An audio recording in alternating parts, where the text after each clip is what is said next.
Good afternoon, Zimbabwe. Welcome to our environmental show. My name is Noshanhla Siziva. We've got Mr. James Sibanda from the Natural Resources Management Department from Lower Gweru. Welcome, Mr. Sibanda. Thank you. Today we'll be talking about the veld fires, the effects, the positive things, and the ways to prevent veld fires. Mr. Sibanda, can you tell us about the positive things about veld fires?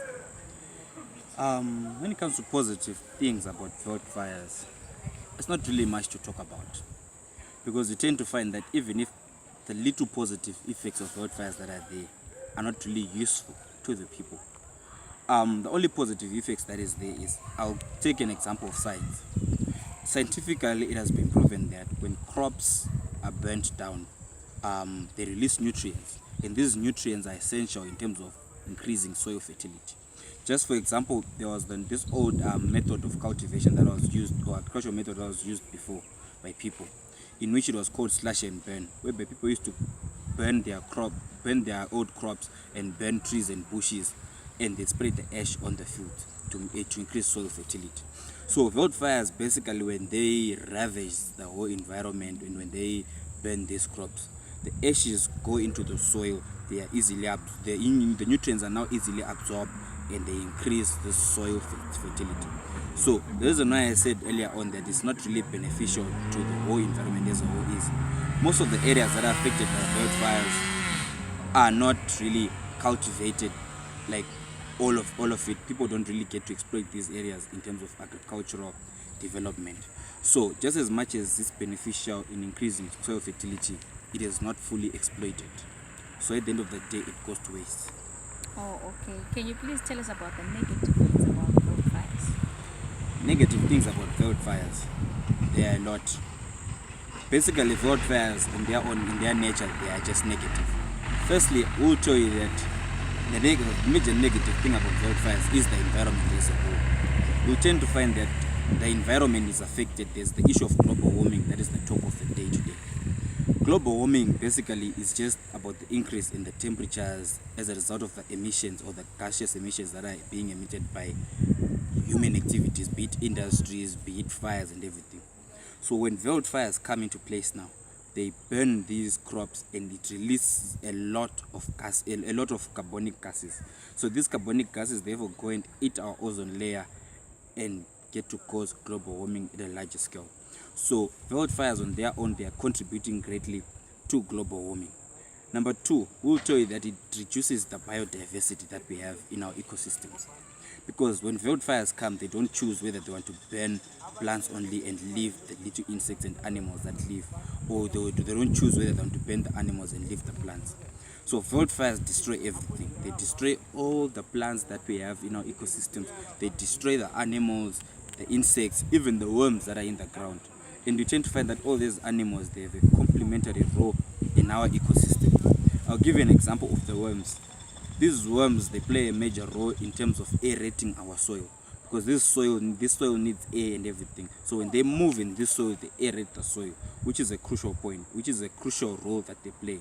So when these veld fires come, they burn these worms, and at the end of the day, we have the soil texture that we have is no longer that good quality soil texture, but it's now affected by these veld fires. And also in areas where there are game parks, you tend to find that these veld fires tend to drive away these animals and burn and even destroy some of these animals.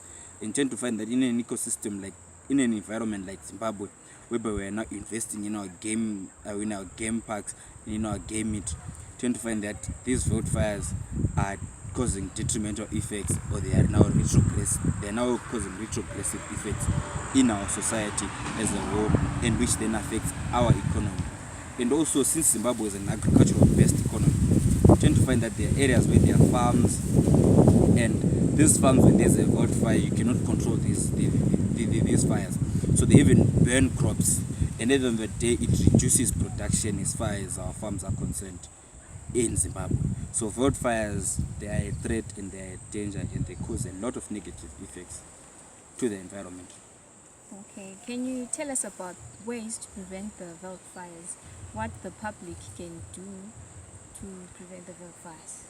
Okay, in order to prevent veld fires, I'll touch lightly on the causes of veld fires. You tend to find that veld fires are caused number one, by people lighting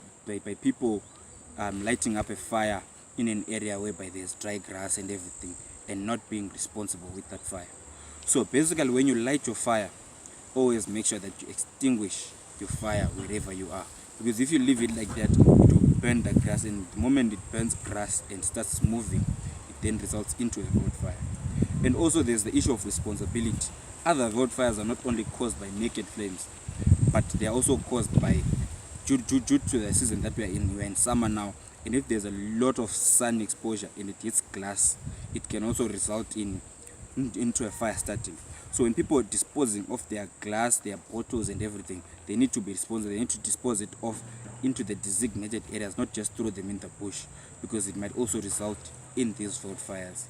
And also another thing is people who smoke, at times they are not responsible. They just throw their cigarette after smoking it, they throw it into the bush, and it might also result into a road fire. So they really need to make sure that they extinguish their cigarette after smoking it, so that we have a better environment.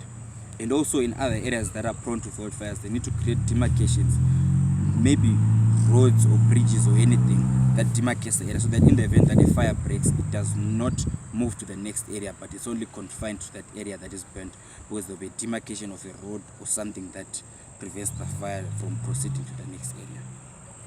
Okay, thank you, Mr. Sibanda. Can you give us your contact details so that we can look for you, or the viewers can get more information from you? Okay, my contact details, my number is 0712 342 855. Okay, thank you, Mr. Sibanda. Thank you for joining us.